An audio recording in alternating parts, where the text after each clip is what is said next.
সব বন্ধুতে অনেক দুর্নীতি আছে, সেইটাকে আমরা চেক করব, দেখে নেব, তারপরে। নমস্কার বন্ধুরা, এই মুহূর্তে রয়েছে রাজ্যের সমস্ত কৃষকদের জন্য বিরাট বড় সুখবর। আপনি যদি একজন কৃষক হয়ে থাকেন তাহলে এই মুহূর্তে রয়েছে আপনার জন্য গুরুত্বপূর্ণ আপডেট। কৃষক বন্ধু প্রকল্প বন্ধ হচ্ছে না। কৃষক বন্ধু প্রকল্পের কিন্তু সমস্ত উপভোক্তাকে কিন্তু ভেরিফিকেশন ফর্ম জমা করতে হবে। ভেরিফিকেশন ফর্ম জমা করার আগে কি কি ডকুমেন্টস নিয়ে যেতে হবে, কাদেরকে এই ফর্ম জমা করতে হবে, কবে থেকে টাকা দেওয়া হবে, সমস্ত কিন্তু বিষয় জানানো হয়েছে আজকের এই গুরুত্বপূর্ণ ভিডিওটির মাধ্যমে। তাই এই ভিডিওটি কিন্তু না দেখলে অনেক তথ্য মিস করবেন, তাই ভিডিওটি সম্পূর্ণ দেখুন এবং সঠিক তথ্য জেনে নিন। তাহলে বন্ধুরা, এবার দেখে নেওয়া যাক কি বলা হয়েছে আজকের এই রিপোর্টে। কৃষক বন্ধু প্রকল্প বন্ধ হচ্ছে না, উপভোক্তাদের নতুন করে ফর্ম জমা করতে হবে। অবশেষে কৃষকদের জন্য এলো বড় সুখবর। কৃষক বন্ধু প্রকল্পের উপভোক্তাদের জন্য প্রকাশ হলো গুরুত্বপূর্ণ আপডেট। অনেকদিন ধরেই কৃষকদের মধ্যে প্রশ্ন ছিল, কৃষক বন্ধু প্রকল্প কি বন্ধ হয়ে যাবে? এবার সেই জল্পনার অবসান ঘটিয়ে নবান্ন থেকে একটি নোটিশ প্রকাশ করা হয়েছে। সেখানে জানানো হয়েছে কৃষক বন্ধু প্রকল্প বন্ধ হচ্ছে না, তবে প্রকল্পের সমস্ত বর্তমান উপভোক্তার তথ্য নতুন করে যাচাই বা ভেরিফিকেশন করা হবে। নোটিশ অনুযায়ী যারা বর্তমানে কৃষক বন্ধু প্রকল্পের সুবিধা পাচ্ছেন তাদের প্রত্যেককে নির্দিষ্ট সময়ের মধ্যে এডিএ অফিসে গিয়ে ভেরিফিকেশন ফর্ম জমা করতে হবে। এই কাজ সম্পূর্ণ করার জন্য 4 সপ্তাহ সময় দেওয়া হয়েছে। কৃষি দপ্তরের সার্কুলারে বলা হয়েছে, কৃষক বন্ধু প্রকল্পের সমস্ত বর্তমান উপভোক্তা তথ্য পুনরায় যাচাই, পুনর্মূল্যায়ন এবং প্রয়োজনীয় সংশোধন করা হবে। এর মূল উদ্দেশ্য হল শুধুমাত্র প্রকৃত ও যোগ্য কৃষকদের কাছেই প্রকল্পের আর্থিক সহায়তা পৌঁছে দেওয়া। এছাড়াও কৃষক বন্ধু প্রকল্পের তথ্য পিএম কিষাণের ডেটাবেসের সঙ্গে ক্রস ভেরিফাই করা হবে। এর মাধ্যমে প্রকৃত যোগ্য কৃষকদের চিহ্নিত করা হবে এবং অযোগ্য ব্যক্তিদের তালিকা থেকে বাদ দেওয়া হবে। ভেরিফিকেশন সম্পূর্ণ হওয়ার পর যাদের সমস্ত তথ্য সঠিক থাকবে শুধুমাত্র তারাই এই প্রকল্পে টাকা পাবেন। ভেরিফিকেশনের সময় যে তথ্য ও নথিগুলি যাচাই করা হতে পারে সেগুলো হলো, 1 নাম্বার, উপভোক্তা ও তার স্বামী বা স্ত্রীর আধার কার্ডের সঙ্গে মোবাইল নাম্বার লিঙ্ক করা থাকতে হবে। অর্থাৎ যার নামে ফর্ম ফিল আপ করবেন তারও লাগবে এবং তার স্বামী বা স্ত্রীর ডকুমেন্টস লাগবে। 2 number, voter ID card. 3 number, ব্যাংকের অ্যাকাউন্টের কপি, ব্যাংক অ্যাকাউন্টের সঙ্গে ডিবিটি লিঙ্ক করা থাকতে হবে। 4 নাম্বার, জমির আরওআর বা জমির রেকর্ড থাকতে হবে। তো বন্ধুরা, আপনারা কিন্তু এই সমস্ত ডকুমেন্টগুলো জেরক্স করে নিয়ে যাবেন এবং অরিজিনাল কপিগুলো কিন্তু সঙ্গে করে নিয়ে যাবেন।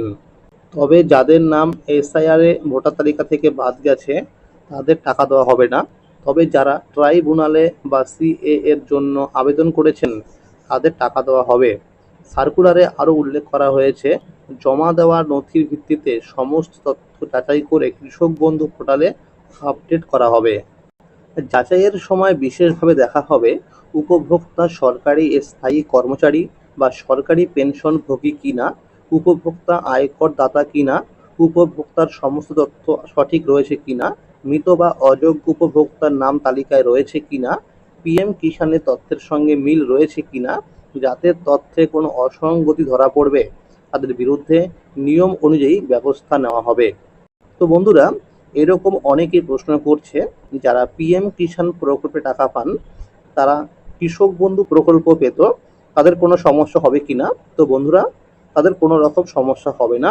জাস্ট শুধু এটা সরকার দেখতে চাইছে যে কোন কোন কৃষকরা কৃষক বন্ধু এবং পিএম কিষাণের টাকা পান। অর্থাৎ মনে রাখবেন যে পিএম কিষাণ হলো কিন্তু কেন্দ্রীয় সরকারের আর কৃষক বন্ধু হলো কিন্তু রাজ্য সরকারের। যাতে কোনো কৃষকরা আর্থিক সহায়তা থেকে বঞ্চিত না হয়, অর্থাৎ প্রকৃত কৃষকরা যাতে টাকা পায়, এই জন্যই কিন্তু এই ভেরিফিকেশন করা হচ্ছে। আর মনে রাখবেন, যারা শুধুমাত্র কৃষক বন্ধু পেত, পিএম কিষাণ পেত না, তারা কিন্তু পিএম কিষাণ প্রকল্পের জন্য আবেদন করতে পারবে।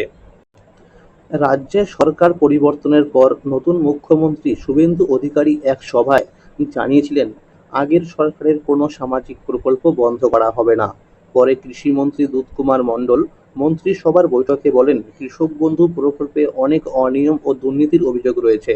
তাই প্রথমে যাচাই বাছাই করে প্রকৃত উপভোক্তাদের চিহ্নিত করা হবে, তারপর তাদের আর্থিক সহায়তা দেওয়া হবে। তবে রাজ্য বাজেটে কৃষক বন্ধু প্রকল্প নিয়ে কোনো ঘোষণা না হওয়ায় অনেক কৃষক চিন্তায় পড়েছিলেন যে প্রকল্পটি বন্ধ হয়ে গেল কিনা।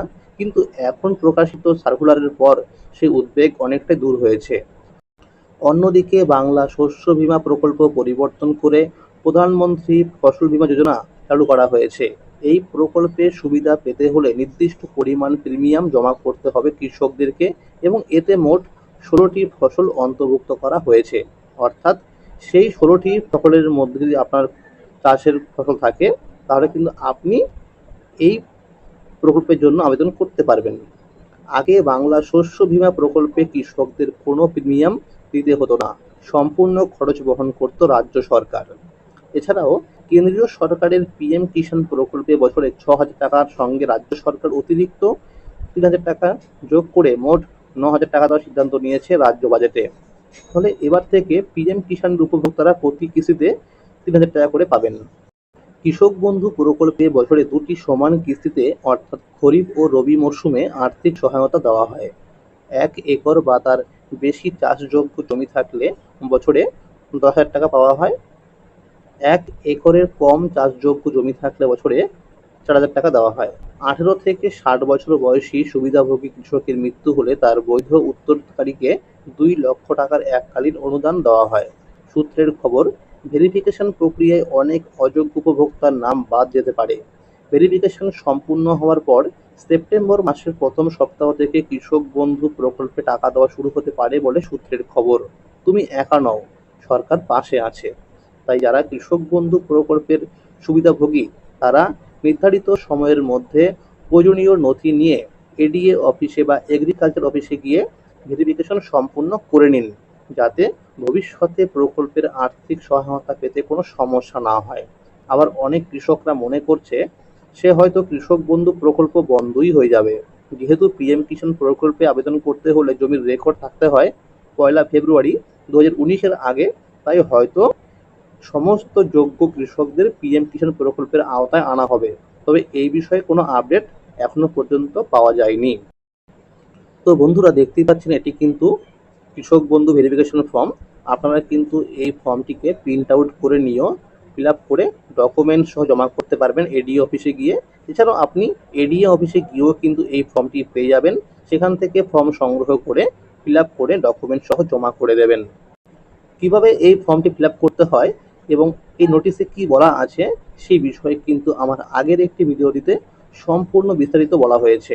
তাই অবশ্যই কিন্তু সেই ভিডিওটি একবার দেখে নেবেন, তারপরে কিন্তু ফর্মটিকে ফিল আপ করবেন। তাহলে কিন্তু আপনার অনেক সুবিধাই হবে।